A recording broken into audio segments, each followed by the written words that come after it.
Buenos días o buenas tardes. Mi nombre es Sergio Villalobos y junto al profesor Luis Fernando Restrepo estamos coordinando este taller inscrito en el área de estudios del patrimonio en la Universidad de Buenos Aires. Este video tiene una función introductoria, simplemente quiero hacer algunas precisiones conceptuales que podrían resultar útiles para el tipo de investigación que ustedes están planteando y básicamente hacer un comentario general sobre los textos que ya se encuentran en la plataforma y los cuales ya ustedes han comenzado a leer, ¿no? La primera unidad de este encuentro se llama Soberanías, Territorialidades y Biopolíticas del Imperio Español o del imperialismo hispánico o ibérico incluso, ¿no?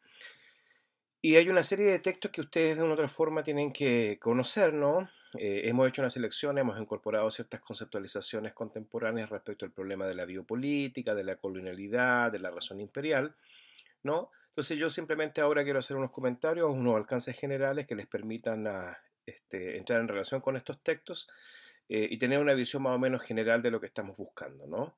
En principio diría que lo que a nosotros nos interesa sería una relación con los estudios de patrimonio que se han constituido en una especie de campo de estudios muy importante en los últimos años, ¿no? Pero una relación crítica con el patrimonio, es decir, entendiendo que el patrimonio no es solamente un acervo de documentos y de monumentos que constituyen algo así como un legado histórico de una determinada sociedad, sino también un campo de intervención y un campo de significación que siempre está sujeto a disputas y a conflictos precisamente porque el pasado no está resuelto ni está terminado, listo para ser descubierto, sino que el pasado constituye precisamente lo que podríamos llamar un campo de batalla en el que se cruzan distintas líneas de interpretación, ¿no? De tal forma que cuando decimos eso en términos más prácticos, lo que estamos diciendo es que revisitar el periodo colonial en su diversidad, en su heterogeneidad en América Latina implica precisamente abrirnos a ese campo de batalla y ser capaces, ¿no? de poder releer los procesos históricos latinoamericanos atendiendo siempre a su singularidad o su historicidad, ¿no? Eso sería el primer punto que me interesaría destacar. El segundo punto, por supuesto, tiene que ver con la relación de estos conceptos, ¿no? Poder, soberanía, gubernamentalidad, ¿cierto? Biopolítica, ¿no? He colocado un texto analítico que hace precisiones respecto a estos conceptos, pero quizás lo que más interesa acá destacar es lo siguiente. Desde el punto de vista de la filosofía política, pero también desde el punto de vista de las historiografías tradicionales, liberales o conservadoras, incluso marxistas, se tiende a pensar el periodo colonial no solo en términos cronológicos, ¿no? Como aquello que comenzaría con el descubrimiento y terminaría con las independencias, y se tiende a pensar además como un periodo de formación más o menos pacificado en torno a una organización imperial marcada por un organigrama que va desde la corona, ¿cierto? Y su pretensión universal, hasta llegar, digamos, a las unidades básicas de articulación de este poder que estarían en la hacienda y la encomienda, ¿no? Eh, Sin embargo, las recientes contribuciones en el campo de la teoría política, filosofía política, si ustedes quieren, como en el campo de los estudios coloniales o postcoloniales, han puesto en cuestión esta imagen más o menos pacificada del periodo colonial para mostrarnos que el periodo colonial más bien es una especie de cúmulo de distintos procesos con distintas intensidades que está totalmente irresuelto y que no puede ser reducido a esta representación evolucionista por un lado y por otro lado pacificada de la colonia, ¿no? En este sentido, en la tradición que va desde Foucault y la recepción italiana del pensamiento contemporáneo, ¿no? Se ha desarrollado el concepto de biopolítica que tiene dos funciones. Por un lado, para nosotros, ¿no? Que por un lado nos permite romper con el modelo monárquico del poder, esto es, con una representación del poder como una institución, como una propiedad, como una relación de exterioridad, como una relación de verticalidad, como una relación de propiedad, como una relación centralizada en torno a la figura del monarca, del soberano o del Estado, para acceder a un concepto de relaciones de poder, ya no de poder, sino de relaciones de poder, diversificada heterogéneamente a nivel social, que ya no se ejercen con respecto al sujeto en términos de una exterioridad, sino que más bien apuntan a la forma en que las relaciones de poder penetran los cuerpos, como diría el mismo Foucault, ¿no? Que no se mueven de manera vertical, sino horizontal y se diseminan descentrando la propiedad del Estado. El poder ya no sería una propiedad y por tanto el poder, en cuanto a relaciones de poder, está tramado por diversas micropolíticas, por así decirlo, ¿no? O microtecnologías, ¿no? Eh, Esto Foucault lo comienza a comprender claramente a partir de analizar el discurso criminalístico o criminológico, ¿no? en Vigilar y Castigar y en la historia de la sexualidad, ¿no? Cuando precisamente se da cuenta de que para poder entender las prácticas de la sexualidad es necesario romper con los conceptos dinásticos de poder, pero se va a constituir en un elemento central ya en los cursos del Collège de France que están siendo publicados sistemáticamente hace algunos años, ¿no? Entre ellos, por ejemplo, el nacimiento de la biopolítica resulta ser un punto central, ¿no? Territorio, población, ¿cierto? También es otro curso central.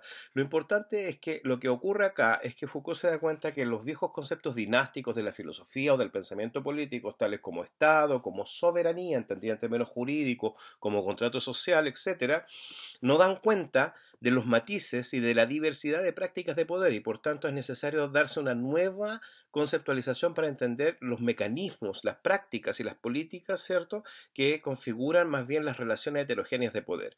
De ahí entonces que surge, por un lado, el concepto de gubernamentalidad, que de una u otra forma expresa la serie de políticas emanadas desde el Estado para dar cuenta de las poblaciones, poblaciones que además se están masificando y emergencia brutalmente, digamos, en el siglo XVII y XVIII, pero también el concepto de biopolítica. Entonces, de una u otra forma, el concepto de biopolítica suplementa en el plano microfísico lo que el concepto de soberanía intentaba explicar en el plano macrofísico, ¿no? Básicamente ese es el punto. ¿Pero por qué esto resulta relevante? Porque en el campo de los estudios latinoamericanos, particularmente referido al campo colonial o al periodo colonial, hemos trabajado siempre con la idea de la colonia como un periodo más o menos estandarizado, pacificado, homogéneo, monolítico, monumental, si ustedes quieren, pero la reflexión contemporánea ha dado cuenta de nuevas conceptualizaciones, entre ellas, por ejemplo, la de razón colonial o razón imperial, ¿cierto? Y la contribución que emerge básicamente en los trabajos del sociólogo peruano, ¿cierto? Aníbal Quijano, ¿no? Del problema de la colonialidad. De una otra forma, el concepto de colonialidad trata de ejercer el mismo tipo de operación genealógico materialista que el concepto de biopolítica respecto al de soberanía. Si la biopolítica suplementa el concepto de soberanía porque abre la dimensión de las prácticas materiales heterogéneas y diversificadas socialmente, el concepto de colonialidad nos permite comprender que el poder colonial no está articulado verticalmente a partir de la persuasión ideológica, de la evangelización o simplemente de la barbarie del poder colonial, ¿cierto?, que amenaza a las poblaciones insurrectas con el exterminio o con la destrucción, sino que se reproduce infinitamente a nivel microfísico según una serie de tecnologías diversas, ¿no? Entonces el concepto de colonialidad promete ese acercamiento, un acercamiento que está por hacerse, por cierto, porque una cosa es el concepto de colonialidad y otra cosa es el análisis específico, singular, históricamente acotado de las prácticas, de las políticas, ¿cierto?, de colonialidad puestas en vigencia en determinados contextos o contextos históricos específicos, ¿no? Lamentablemente el debate de los estudios postcoloniales quedó preso en cierta manera de un cierto problema interno a las dinámicas universitarias y privilegió más bien el debate entre Occidente y Oriente, o entre Occidente y lo otro, Occidente y Latinoamérica, etcétera, depende del contexto, ¿no? Pero la promesa contenida en el concepto de colonialidad del poder, que marcó un giro al interior de los estudios coloniales latinoamericanos, sigue abierta en la medida en que facilita, o si ustedes quieren, hace posible una confrontación genealógico-materialista con el poder y con las formas y prácticas de poder en la época colonial, que por un lado no quede sujeta al concepto monolítico o monumental de poder, propio de las disciplinas filosófico-teóricas y sus conceptualizaciones monumentales, pero por otro lado nos haga pensar que donde hay prácticas de poder siempre hay prácticas de resistencia, cuestión que abre el campo del patrimonio y de las prácticas culturales a una heterogeneidad absoluta o a una heterogeneidad absolutamente productiva para nosotros porque nos permite entender nuestro trabajo de investigación, nuestras prácticas, nuestras escrituras, ¿cierto? Los objetos con los que nos damos nosotros, los objetos con los que tratamos de configurar un discurso crítico, ¿cierto? Nos da la posibilidad entonces de destacar, digamos, ¿no? En el plano histórico y de manera irresuelta, por cierto, ¿no? La configuración de este pasado. Entonces, lo importante, digámoslo así, es que gracias a este tipo de desplazamientos conceptuales, lo que nosotros hacemos ahora tiene sentido en términos de una genealogía material de prácticas de poder y resistencia heterogénea y ya no regidas por principios trascendentales que articulan de una vez para siempre el sentido de la historia. ¿Sí?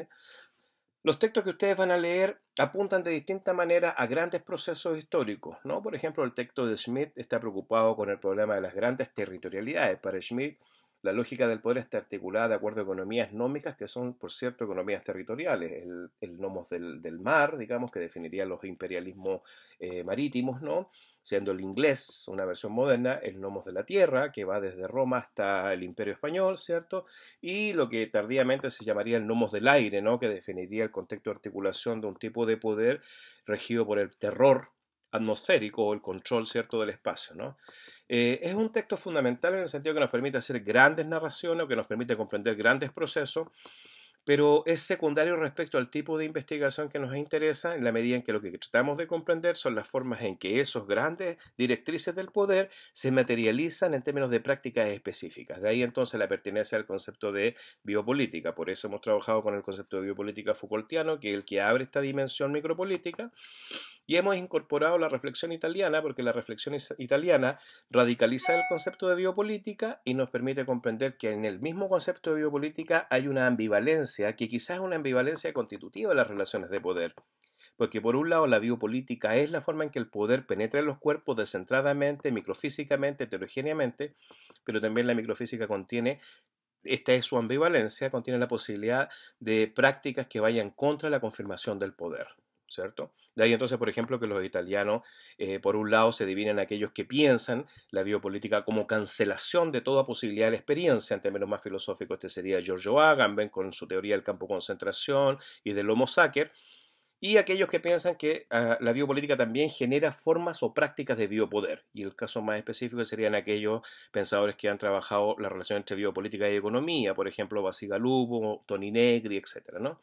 Ahora, todo eso a nosotros, ¿para qué nos sirve? Precisamente en este contexto, para volver a leer archivos, fuentes, documentos, monumentos, organizaciones arquitectónicas, configuraciones de ciudades, etcétera, desde una consideración no sujeta a la confirmación de los grandes trascendentales de poder, sino abierta a la contingencia de esas prácticas en su propia historicidad. De ahí entonces que el trabajo de patrimonio importa una concepción crítica del archivo en toda su heterogeneidad y de su materialidad, ¿no? Bueno, eso es básicamente lo que queremos hacer en esta primera unidad, más bien inaugurar una serie de conceptos que producen desplazamiento al interior de lo que hacemos y que nos permitirían entonces avanzar en nuestros propios proyectos. Lo dejo hasta ahí, por supuesto en el foro seguimos conversando. Ok, adiós.